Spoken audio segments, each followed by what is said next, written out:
দিন আগে আমার স্বামী ব্যবসার কাজে শহরের বাইরে গিয়েছিলেন। তিনি না থাকায় আমি বাড়িতে একা অনুভব করছিলাম। হঠাৎ করেই দরজায় টোকা পড়ল। কৌতূহল নিয়ে দরজা খুলতে গিয়ে দেখি আমার ভাগ্নে কুনাল দরজার সামনে দাঁড়িয়ে আছে। তার মুখে মৃদু হাসি দেখে আমি আনন্দের সাথে বললাম, এসো এসো, ভিতরে এসো। আমি তাকে ভিতরে নিয়ে এলাম। আমার স্বামী যখন বাড়িতে থাকেন না, মাঝে মাঝে কুনাল এসে আমার সাথে সময় কাটায়। আমরা অনেক গল্প করি। একদিন বিকেলে আমরা দুজনে ঘরের এক কোণে বসেছিলাম। কুনাল কিছুটা চিন্তিত মুখে আমার দিকে তাকালো, যেন তার মনে কিছু বলতে চাইছিল। হঠাৎ সে বলল, মামি, আমার একটা কথা বলার আছে, যা অনেকদিন ধরে বলতে চাচ্ছিলাম। আমি অবাক হয়ে তার দিকে তাকালাম। ভাবছিলাম কি এমন গুরুতর বিষয় হতে পারে। কুনাল ধীরে ধীরে বলল, মামি, আমি আপনাকে শ্রদ্ধা করি এবং অনেক পছন্দ করি। তার কথা শুনে আমি হতবাক হয়ে গেলাম। কখনো ভাবিনি সে এমন কিছু অনুভব করতে পারে। কিছু বলার আগেই সে আমার হাত আলতো করে ধরে বলল, আমি জানি আপনি মাঝে মাঝে একা অনুভব করেন, কিন্তু আমি চাই সব সময় আপনাকে খুশি দেখতে। আপনি চাইলে আমি সবসময় আপনার পাশে থাকব। তার উপস্থিতিতে মনে এক অজানা অনুভূতি জেগে উঠল। কুনাল আমাকে খুব সম্মান করে, তাই তার কথা শুনে কিছুটা অবাক হলাম। এরপর সে ধীরে ধীরে আমাকে আলিঙ্গন করল, যেন একে অপরের সান্নিধ্যে থাকতে চাইছিলাম। তার উপস্থিতি আমার মনের সব শূন্যতা ভরিয়ে দিল। তার স্পর্শে অনেক আগে হারিয়ে যাওয়া অনুভূতির এক ঝলক জেগে উঠল, যা বহুদিন আগে শেষ হয়ে গিয়েছিল। বন্ধুরা, আজকের গল্পটা বিশেষ। দয়া করে গল্পটা পছন্দ হলে ভিডিওটি লাইক, শেয়ার এবং চ্যানেলটি সাবস্ক্রাইব করো। আমার নাম প্রিয়া। আমার বয়স ৩০ বছর। সবাই বলে আমার চেহারা দেখতে ১৮ বছরের মতো, যদিও বয়স ৩০। আমি নিজের যত্ন নিই। আমার স্বামী রমেশ শহরে চাকরি করেন। তিনি প্রায়ই কাজের জন্য বাইরে থাকেন। তার অনুপস্থিতিতেও ঘরের সমস্ত দায়িত্ব আমি সুন্দরভাবে সামলাই। আমাদের একটি ছেলে ও একটি মেয়ে আছে। ছেলের বয়স ১০ এবং মেয়েটির এখানে বাক্য অসম্পূর্ণ ছিল। আমাদের জীবন খুবই শান্তিপূর্ণভাবে চলছিল, কিন্তু হঠাৎ সবকিছু বদলে গেল। আমি বুঝতে পারিনি কখন বা কিভাবে। আমি আমার স্বামীকে অনেক ভালোবাসি। ভাগ্নে কুনাল মাঝে মাঝে আমাদের বাড়িতে আসে। কয়েকবার আমি কুনালকে বলেছিলাম, প্রতিদিন এখানে চলে আসো কেন? তোমার কি অন্য কোনো কাজ নেই? প্রথমে তার কথায় তেমন মন দিতাম না, কিন্তু যখনই সে আসত, আন্তরিকভাবে আপ্যায়ন করতাম। আমরা বসে গল্প করতাম আর বাড়ির কাজে সাহায্য করতাম। একদিন দুপুরে সূর্যের আলো জানালার ফাঁক দিয়ে ঘরে পড়ছিল। কুনাল বাড়িতে এলো। বারান্দার পাশে রাখা চেয়ারে বসে পড়ল। তার চোখে অদ্ভুত এক আলো ছিল। সাধারণ বিষয় নিয়ে কথা বললেও তার কথায় যেন রহস্য লুকিয়েছিল, যা তখনও বুঝিনি। একদিন বিকেলে আমরা বসে কথা বলছিলাম। হঠাৎ সে আমার দিকে এগিয়ে এসে বলল, মাম, আপনি জানেন আপনি কতটা মুগ্ধকর? প্রথমে অবাক হয়ে গেলাম, পরে হাসি দিয়ে বললাম, তোমার কথা বেশ মজার কুনাল। কিন্তু কুনাল তখনও গম্ভীর ছিল। মাথা নেড়ে বলল, মামি, আমি মজা করছি না। সত্যি বলতে, আপনার সৌন্দর্যে আমি মুগ্ধ। আপনার একটা ঝলক দেখার জন্যই বারবার আসি। আমি আপনাকে অনেক সম্মান করি। তার কথায় এক মুহূর্তের জন্য স্তব্ধ হয়ে গেলাম। একটু দ্বিধায় বললাম, তোমার কথার মানে কি কুনাল? তুমি আসলে কি বলতে চাইছ? সে হালকা হাসি দিয়ে উত্তর দিল, কিছু না, শুধু আপনার সাথে কিছু সময় কাটাতে চেয়েছিলাম। তার এই কথায় আমার মনে প্রশ্ন উঠল। আমার মনের দ্বিধা বুঝে কুনাল আস্তে করে বলল, মামি, আপনাকে দেখে খারাপ লাগছে। মামা যদি সত্যি আপনাকে গুরুত্ব দিতেন, তাহলে এতদিন ধরে একা রেখে শহরে চলে যেতেন না। আমি দীর্ঘশ্বাস ফেলে বললাম, কুনাল, তুমি এমন কথা কিভাবে বলতে পারো? তোমার মামার কিছু দায়িত্ব আছে। সংসার চালানোর জন্য তাকে বাইরে থাকতে হয়। কুনাল শান্তভাবে বলল, মামা যখন দূরে থাকেন তখন কি আপনাকে নিয়ে তার কোনো চিন্তা থাকে না? যদি সত্যি আপনার প্রতি তার যত্ন থাকত, তবে আপনাকে একা রেখে যেতেন না। কুনালের এই কথা যেন আমার মনের গভীরে লুকিয়ে থাকা কথাগুলোই বলে দিল। তার কথা শুনে কিছুক্ষণ চুপচাপ ভাবতে লাগলাম। আমি তো এখনো তরুণী। আমার স্বামীর ভালোবাসা ছাড়া কতদিন এভাবে একা থাকতে পারো? এটাই সেই বয়স যখন একে অপরকে সবচেয়ে বেশি দরকার। বয়স বাড়ার পর তো সেই উচ্ছ্বাস আর থাকবে না। এসব ভাবতে ভাবতেই হঠাৎ কুনাল আমার কাছে এসে আমার হাতটা ধরে বলল, মামি, চিন্তা করবেন না, সব ঠিক হয়ে যাবে। এই বলে কুনাল চলে গেল, কিন্তু তার কথা আমাকে অনেক প্রশ্নের মুখে দাঁড় করিয়ে দিয়ে গেল। ভাবতে লাগলাম, কুনাল কি আসলে আমার কাছে কোনো নির্দিষ্ট উদ্দেশ্য নিয়ে আসে? কুনাল বয়সে ২২ বছরের তরুণ যুবক, দেখতে সুন্দর ও শক্তপোক্ত গঠনে। তার এখনো বিয়ে হয়নি। সে আমাদের গ্রামের এক চালের মিলে কাজ করে। যদিও তার আয় খুব বেশি না, তবে গ্রামের তুলনায় মোটামুটি ভালোই। কুণালের কথাবার্তা শুনে মনে হতে লাগল যেন তার মন আমার প্রতি আকৃষ্ট হয়ে পড়ছে। আমি নিজেও আমার স্বামীর দূরত্বে খুবই একা অনুভব করছিলাম। সেই মুহূর্তগুলোতেই কুণালের উপস্থিতি আমার জীবনে এক অন্যরকম পরিবর্তন নিয়ে আসছিল। কুণাল ধীরে ধীরে আমার জীবনে তার জন্য একটা জায়গা তৈরি করার চেষ্টা করছিল, কিন্তু আমাদের সম্পর্কের সীমারেখা তাকে সবসময় ভাবিয়ে রাখত। সে চিন্তিত ছিল তার এই ধরনের অনুভূতি যদি আমার কাছে অপ্রীতিকর মনে হয়, তবে বাড়ির শান্ত পরিবেশ নষ্ট হতে পারে এবং আমাদের সম্পর্কের মধ্যে ফাটল ধরতে পারে। সেদিনের পর থেকে কুণাল আমার বাড়িতে বেশি আসতে লাগল। আমরা বিভিন্ন বিষয়ে গল্প করতাম, আর সে আমার জন্য বাজার করত, বাড়ির কাজে অনেক সাহায্য করত। এতে আমার খুব উপকার হতো। একদিন আমি বারান্দায় বসে নিজের ভাবনায় ডুবেছিলাম। কুণাল সেদিন আগেই চলে গিয়েছিল, কিন্তু তার চলে যাবার পর থেকেই মন তার চিন্তায় ভরে গিয়েছে। ভাবছিলাম সে আসলে আমার কাছ থেকে কি চাইছিল। তার কথা সারাদিন আমার মনে ঘুরপাক খাচ্ছিল। সেই রাতে ভালোমতো ঘুমোতে পারলাম না। কুণাল সবসময় আমার কাছে এক রহস্যময় ব্যক্তিত্ব ছিল। সে আকর্ষণীয় এবং দয়ালু, আর তার চোখে এক অজানা গভীরতা ছিল যা বুঝতে পারতাম না। কেবল তার রহস্যময়তাই আমাকে আকর্ষণ করেনি, বরং যেভাবে সে আমার চারপাশে থাকত তাতে এক অন্যরকম অনুভূতি জাগিয়ে তুলত। এই অনুভূতির নির্দিষ্ট কোনো নাম আমি দিতে পারতাম না। তার ব্যবহারও আমার কাছে অনেক ভালো লাগত। কয়েকদিন পর আমার স্বামী রমেশ ছুটিতে বাড়ি ফিরে এলেন। আমি দরজায় দাঁড়িয়ে তার জন্য অপেক্ষা করছিলাম। আমাকে দেখে তার চোখের আনন্দের ঝিলিক ফুটে উঠল। সে আমাকে জড়িয়ে ধরল। তার উষ্ণ আলিঙ্গনে আমার সমস্ত দুশ্চিন্তা দূর হয়ে গেল। সেই রাতে ডিনারের টেবিলে বসে আমি রমেশের কাছে নিজের অনুভূতির কথা আর চেপে রাখতে পারলাম না। বললাম, তুমি যখন বাড়িতে থাকো না, তখন মন একদম ভালো থাকে না। তুমি যদি বাড়ি থেকে কোনো কাজ করতে পারো, তবে আমাদের জন্য ভালো হবে। একা একা দুই ছেলে মেয়েকে সামলানো খুব কষ্টকর। যদি সেটাও সম্ভব না হয়, তাহলে আমি আর বাচ্চারা তোমার সঙ্গে শহরে চলে আসি। আমার মন আর এখানে একা থাকতে চায় না। আমার কথা শুনে রমেশ একটু হেসে বলল, তুমি কি পাগল হয়েছ নাকি? আমাদের বয়স তো আর কম নেই, আর বাচ্চারাও বড় হয়ে যাচ্ছে। আমি হেসে উত্তর দিলাম, আমাদের বয়স নিয়ে এত চিন্তা করছো কেন? এই বয়সে তো অনেকেই নতুন করে জীবন শুরু করে, নতুন সংসার গড়ে তোলে। আমাদের বয়সই বা কত হয়েছে? আমার কথা শুনে রমেশ কিছু বলল না। 4 দিনের জন্য সে বাড়িতে ছিল, আর সেই সময়টুকুতে আমি খুব খুশি ছিলাম। কিন্তু জানতাম 4 দিন পর আবার আমি একা হয়ে যাব। সে একাকিত্ব আমাকে কষ্ট দেয়। আমার স্বামী যখন দূরে থাকে, তখন তার অভাব আমাকে ব্যথিত করে তুলছিল। এসব ভাবনা আমাকে বিষণ্ণ করে তুলছিল। আমার ভাগ্নে কুণালের উপস্থিতি এবং তার সান্নিধ্যে একটু স্বস্তি খুঁজতে চাইলাম। যদিও তার সঙ্গে কাটানো সময়টা আমার জীবনে এক অন্যরকম অনুভূতি নিয়ে এসেছিল। কুণালের গল্পগুলো আমাকে এমনভাবে ছুঁয়ে গিয়েছিল যে তার প্রতিটি কথায় আমার মনের গভীরে এক অদ্ভুত ভালোবাসা জন্ম নিচ্ছিল। প্রতিদিন তার সঙ্গে দেখা করার আকাঙ্ক্ষা আরও তীব্র হয়ে উঠছিল। আর অপেক্ষা করতে পারছিলাম না, তাই হঠাৎ ফোন তুলে নিয়ে তার বাড়িতে কল করলাম। উত্তেজিতভাবে জিজ্ঞাসা করলাম, কুণাল কবে ফিরবে? অনেকদিন তো ওকে দেখিনি। আমার কণ্ঠের উচ্ছ্বাস সামলাতে পারলাম না। ওপাশ থেকে হাসতে হাসতে উত্তর এলো, ও আগামী সপ্তাহে আসছে। তোমার সঙ্গে দেখা করতে ও খুবই উৎসুক। এই খবরটা শুনে মনে আনন্দের ঢেউ বয়ে গেল। ভাবছিলাম সেই তরুণের সঙ্গে আবার দেখা হবে, যে তার গল্প দিয়ে আমার কল্পনায় এক নতুন জগৎ তৈরি করেছে। দিনগুলো ধীরে ধীরে কাটছিল, আর আমি তার অপেক্ষায় প্রতিটি মুহূর্ত গুনছিলাম। একদিন হঠাৎ করে দরজায় কড়া নাড়ার শব্দ শুনলাম। দরজা খুলতেই দেখি আমার ভাগ্নে কুণাল দাঁড়িয়ে আছে। সে গভীর দৃষ্টিতে আমাকে দেখে বলল, মামি, এবার বলো, তুমি আমাকে এখানে কেন ডেকেছ?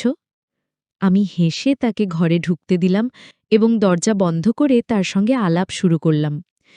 কিছুক্ষণ গল্প করার পর আমি রান্নাঘরে গিয়ে চা বানাতে শুরু করলাম। কুণালের সঙ্গে কাটানো সেই মুহূর্তগুলো আমার জীবনে এক নতুন মাত্রা যোগ করেছিল। আমি 2টি গ্লাসে চা নিয়ে ফিরে এসে কুণালের পাশে বসলাম। তখন কুণাল আমাকে জিজ্ঞাসা করল, মামা কি এসেছিলেন? আমি একটু ম্লান এসে বললাম, হ্যাঁ, এসেছিলেন, তবে 4 দিন থেকে শহরে ফিরে গেলেন। আমার মুখের ভাব দেখে কুণাল বুঝল আমি হয়তো স্বামীর সান্নিধ্যে পুরোপুরি খুশি নই। সেই সুযোগে সে বলল, মামি, আমি আপনাকে কিছু বলতে চাই, কিন্তু ভয় পাচ্ছি আপনি হয়তো রাগ করবেন। আমি তাকে বললাম, বল, কি বলতে চাও? তখন সে একটু দ্বিধা নিয়ে বলল, মামি, সত্যি বলতে কি, আমি আপনাকে খুব ভালোবাসি। আপনার প্রতি আমার মনে একটা আলাদা অনুভূতি জন্মেছে। কুণাল কথাগুলো এক নিঃশ্বাসে বলে ফেলল। আমি তার কথা শুনে হতভম্ব হয়ে গেলাম। রাগান্বিতা স্বরে বললাম, তুই কি বলছিস? ভালোবাসা মানে জানিস? আমাদের বয়সের ফারাকটা দেখেছিস? আর মনে রাখ, আমি তোর মামি, তোর আত্মীয়। তখন কুণাল শান্তভাবে বলল, আমি কি করব মামি? আমার হৃদয়টা যেন আপনার জন্য থেমে গেছে। আপনার চেহারাটাই সবসময় আমার মন জুড়ে থাকে। আমি বললাম, তুই একদম পাগল হয়ে গেছিস। একবার ভেবে দেখ, যদি পরিবারের কেউ এটা জানে তাহলে কি হবে? কুণাল তখন চেয়ার থেকে উঠে আমার আরও কাছে এসে বসল, আর তার এই আচরণে একেবারেই বিচলিত হলাম না। যদিও পরিস্থিতি বেশ অস্বস্তিকর হয়ে উঠেছিল, তবুও কুণালের আত্মবিশ্বাস যেন আরও বেড়ে গেল, কারণ আমি কোনো আপত্তি করিনি। সে আমার হাত ধরে ধীরে ধীরে আমাকে কাছে টেনে নিল। কুণাল তখন নরম গলায় আমার কানে কিছু কথা ফিসফিস করে বলছিল, আর আমার মনে কোনো দ্বিধা ছিল না। আমরা কিছুক্ষণ একে অপরকে আঁকড়ে ধরে থাকলাম, কারণ সেই মুহূর্তের আনন্দ বহুদিন পর অনুভব করছিলাম। কিছুক্ষণ পর কুণাল তার ফোন নম্বর দিয়ে বিদায় নিল, তবে যাওয়ার আগে আবার দেখা করার প্রতিশ্রুতি রেখে গেল। সেই দিনের পর আমার জীবন যেন এক নতুন মোড় নিল। মাঝে মাঝে ভাবতাম, যদি আমাদের সম্পর্কের কথা প্রকাশ্যে আসে তবে কি হবে। এরপর থেকে কুণালের আশায় অপেক্ষা করতে লাগলাম। এদিকে একদিন হঠাৎ করে আমার স্বামী বাড়ি চলে এলো। তার শরীর খারাপ ছিল, কিন্তু সে সময় কুণাল বাড়িতে ছিল না। আমি খুব ভয় পেয়ে গেলাম, যদি স্বামীর সামনে কুণাল এসে পড়ে। সঙ্গে সঙ্গে কুণালকে ফোন করে সতর্ক করলাম। 15 দিন পর আমার স্বামী আবার ফিরে গেল, কিন্তু আমার মনে এক ভয়ের বাসা বাঁধল। যদি কোনো পাড়া প্রতিবেশী আমার স্বামীকে বলে দেয় যে তার অনুপস্থিতিতে কুণাল প্রায়ই আসে। একদিন আমার এক প্রতিবেশী আমাকে সতর্ক করে বলল, তোমার বাড়িতে এইভাবে যুবক ছেলের আসা যাওয়া ঠিক না। এখন তো তোমার সন্তানরাও বড় হয়ে গেছে, তাদের খেয়াল রাখতে হবে। আমি স্রেফ বললাম, তুমি আমাদের নিয়ে চিন্তা করো না, এখানে কেউ আসে না। সে বলল, তোমার বাড়িতে তোমার ভাগ্নে অবাধে আসা যাওয়া করে, এতে প্রতিবেশীদের মনেও সন্দেহ সৃষ্টি হয়েছে। একদিন এক প্রতিবেশী আমার স্বামীকে বলল, কুণাল, তোমার ভাগ্নে তোমার অনুপস্থিতিতে বাড়িতে আসে, তোমার এ বিষয়ে নজর রাখা উচিত। এই কথা শুনে আমার স্বামীর মনে হলো কিছু একটা গণ্ডগোল চলছে। তখন সে আমাকে জিজ্ঞেস করল, এই কুণালের ব্যাপারটা কি? স্বামীর প্রশ্ন শুনে আমার বুক ধরফর করতে লাগল। আমি বললাম, তুমি কি বলছো? ও তোমার ভাগ্নে, যদি মাঝে মাঝে আসে তাতে সমস্যা কোথায়? স্বামী তখন বলল, যদি আমি বাড়িতে থাকি তবে তাকে এখানে আসতে মানা করে দাও, তাই না? আমি উত্তরে বললাম, তুমি কি বলছো? তুমি জানো এসব শুনলে আমাদের সম্পর্ক খারাপ হয়ে যাবে, কারণ সে তো আমাদের পরিবারের অংশ। স্বামী বলল, আমি আমার সন্তানের যত্ন নিজেই নিতে পারি। তখন মনে মনে ভাবলাম, তুমি যখন বাড়িতে থাকো না তখন আমি কিভাবে একা থাকি এটা শুধু আমিই জানি। সে মাঝে মাঝে এসে আমার বাচ্চাদের সঙ্গে খেলাধুলা করে, তাদের সঙ্গে সময় কাটায়। আমি একা মেয়ে হয়ে বাচ্চাদের কিভাবে সামলাই সেটা শুধু আমিই জানি। স্বামী তখন বলল, আমি তো তোমাদের সবার জন্যই বাইরে থাকি। তুমি কি মনে করো তোমার ছাড়া আমার বাইরে ভালো লাগে? আমার মনে সন্দেহ হলো, হয়তো প্রতিবেশীরা আমার স্বামীর কানে কিছু কথা তুলে দিয়েছে, তাই সে কুণালের ব্যাপারে এই ধরনের প্রশ্ন করছে। যখনই স্বামী বাড়িতে আসত তার মন খারাপ থাকত, আর আমি বুঝতে পারতাম পরিস্থিতি জটিল হয়ে যাচ্ছে। কিছুদিন পর প্রতিবারের মতো শহরে ফেরার পরিকল্পনা করছিল সে, কিন্তু এবার মনটা যেন আর যেতে চাইছিল না। তার মনে হচ্ছিল সংসারের কোথাও যেন এক অদৃশ্য অস্থিরতা জমে আছে। কাজের মধ্যে ডুবে থাকলেও তার চিন্তা বারবার ঘরের দিকে ফিরে যাচ্ছিল। সন্দেহ হচ্ছিল তার অনুপস্থিতিতে কিছু অন্যরকম ঘটছে কিনা। একদিন হঠাৎ করেই কোনো পূর্ববার্তা ছাড়াই সে ছুটি নিয়ে বাড়ি ফিরে এলো। ঘরে ঢুকে চারপাশে তাকিয়ে দেখল কিছু যেন ঠিকমতো চলছে না। পরিবেশে একটা অদ্ভুত অস্বস্তি। কৌতূহলবশত সে ধীরে ধীরে ঘরের দিকে এগিয়ে গেল। দরজা খুলতেই যা দেখল তাতে তার হৃদয় শূন্য হয়ে গেল। সেদিন কুণাল আমার বাড়িতে ছিল। তার উপস্থিতি যেন তাকে আরও অস্থির করে তুলেছিল। তার চোখে হতাশা স্পষ্ট হয়ে উঠল, আর সে নিজেকে আর সামলাতে পারছিল না। তার মুখে বিরক্তির ছাপ স্পষ্ট ছিল, আর সে ধীরে ধীরে আমার দিকে এগিয়ে এলো। আমি ভয়ে একটু পিছিয়ে গেলাম, কিন্তু তার রাগ যেন ক্রমাগত বাড়ছিল। সে দ্রুত আমার দিকে এগিয়ে আসছিল, আর আমি সেখান থেকে পালানোর রাস্তা খুঁজছিলাম। সেই ভয়াবহ মুহূর্তে আমি বুঝতে পারলাম আমাকে কিছু একটা করতে হবে। আমার চোখ দিয়ে অনবরত অশ্রু ঝরছিল, শরীরে আঘাতের দাগ ফুটে উঠছিল। আমি কাঁপা কণ্ঠে ফিসফিসিয়ে বললাম, এটা শুধু আমার দোষ নয়, দুজনেরই কিছু দায়িত্ব ছিল, তোমারও দোষ আছে। যখন আমি তোমাকে বলেছিলাম যে আমাকেও তোমার সঙ্গে নিয়ে চলো, তখন তুমি আমার কথাগুলোকে গুরুত্ব দাওনি। সেদিন যদি তুমি আমার কথায় মনোযোগ দিতে, তাহলে হয়তো আজ আমি এই কঠিন সিদ্ধান্তটা কখনো নিতাম না। আমি তোমার সঙ্গে বিয়ে করেছিলাম, জীবনের সুখের সব মুহূর্ত তোমার সঙ্গে ভাগাভাগি করতে চেয়েছিলাম, কিন্তু তুমি বলেছিলে যে তোমার বয়স হয়েছে। এখন বলো, আমার কি এতটা বেশি বয়স হয়েছে তোমার মতো? তাহলে কেন আমাদের মধ্যকার অনুভূতিগুলো ম্লান হয়ে যাবে? আমার কষ্টগুলো তুমি কখনো বোঝনি।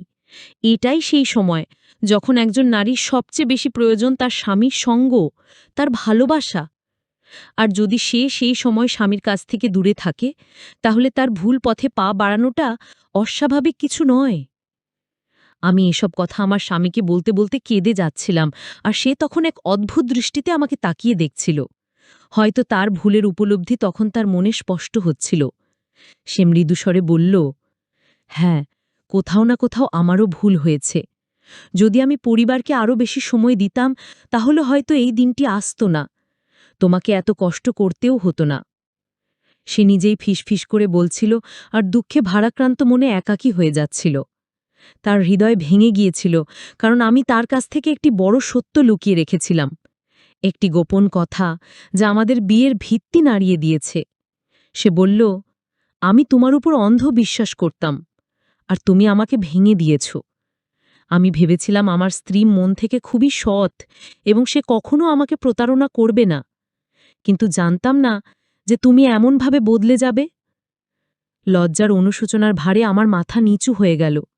সে বলতে লাগল, যাদের উপর সবচেয়ে বেশি বিশ্বাস করি তারাও আমাদের সাথে বিশ্বাসঘাতকতা করতে পারে। আমি তোমার উপর অন্ধ বিশ্বাস করেছিলাম, ভেবেছিলাম আমার স্ত্রী খুব ভালো, সে আমাকে কখনো ঠকাবে না। কিন্তু আমি কি জানতাম যে তুমি এমনভাবে আমার বিশ্বাস ভেঙে দেবে, আমাকে ছাড়া অন্য কাউকে ভালোবাসবে? আমি তখন লজ্জায় পুড়ে যাচ্ছিলাম, কারণ একজন পুরুষ যখন তার স্ত্রীকে বিশ্বাস করে দূরে যায়, তখন সেই বিশ্বাসটাই তাকে জীবনের পথে এগিয়ে যেতে সাহায্য করে। কিন্তু যখন স্ত্রী সেই বিশ্বাস ভেঙে দেয়, তখন তার সবকিছু হারিয়ে যাওয়া অস্বাভাবিক কিছু নয়। আমি আমার অনুতাপের আগুনে পুড়ে যাচ্ছিলাম, আর কাঁদতে কাঁদতে আমার স্বামীর কাছে ক্ষমা চাইছিলাম, আমাকে ক্ষমা করে দাও, আমি আর কখনো এমন কোনো ভুল করব না। এখন থেকে আমাকে সবসময় তোমার সঙ্গেই রাখো। আমার স্বামী আমার কথা বুঝতে পেরেছিল এবং সিদ্ধান্ত নিয়েছিল যে সে আর শহরে যাবে না। সে ঘরেই থেকে কাজ করবে এবং সবসময় আমার পাশে থাকবে। সে আমাকে ক্ষমা করে দিল, কিন্তু তার মনে চিরকাল এই আক্ষেপ থেকে যাবে যে আমি তার সঙ্গে অন্যায় করেছিলাম। সম্পর্কে একবার যখন ফাটল ধরে, তা চিরকাল থেকেই যায়। কিছুদিন পর আমার স্বামী রমেশ কিছু অর্থের ব্যবস্থা করে গ্রামে একটি ছোট দোকান খুলে ফেলল। দোকানটি ভালোই চলতে শুরু করল এবং আমাদের অর্থনৈতিক সমস্যাগুলো ধীরে ধীরে কমে যেতে লাগল। যদিও দোকানের সফলতা বাড়ছিল, আমাদের জীবনের ওপর একটা অদ্ভুত মেঘের ছায়া ভেসেছিল। রমেশ তার ভাগ্নের সঙ্গে সমস্ত সম্পর্ক ছিন্ন করে ফেলেছিল, যার ফলে পরিবারের মধ্যে একটা দূরত্ব তৈরি হয়েছিল। না রমেশ, না আমি কেউই আর ভাবনার বাড়িতে যেতাম না, এবং সেও আর আমাদের বাড়িতে আসত না।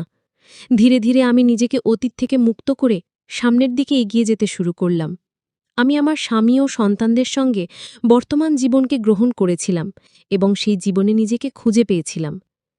এই গল্পের মাধ্যমে আমি আপনাদের একটি সাধারণ কিন্তু গুরুত্বপূর্ণ বার্তা দিতে চাই। সম্পর্ক টিকিয়ে রাখতে হলে একে অপরের অনুভূতিকে বোঝা খুব প্রয়োজন। নারী বা পুরুষ, সবার মধ্যেই কিছু না কিছু অনুভূতি থাকে, যা কিছু সমাজের জন্য চেপে রাখা গেলেও তা চিরকাল চেপে রাখা সম্ভব নয়।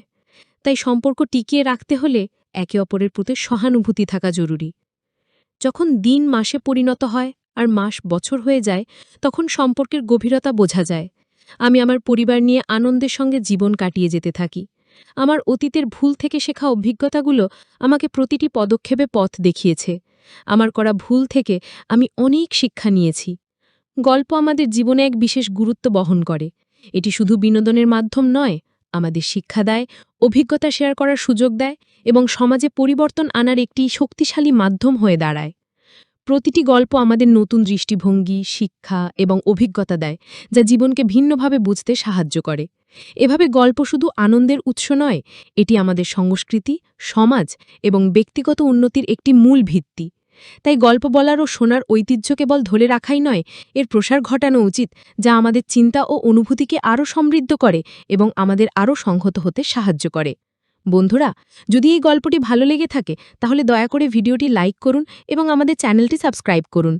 পাশে থাকা বেল আইকনটি প্রেস করুন, যাতে আমরা যখনই নতুন ভিডিও আপলোড করি তার নোটিফিকেশন সবার আগে আপনার কাছে পৌঁছে যায়। ধন্যবাদ।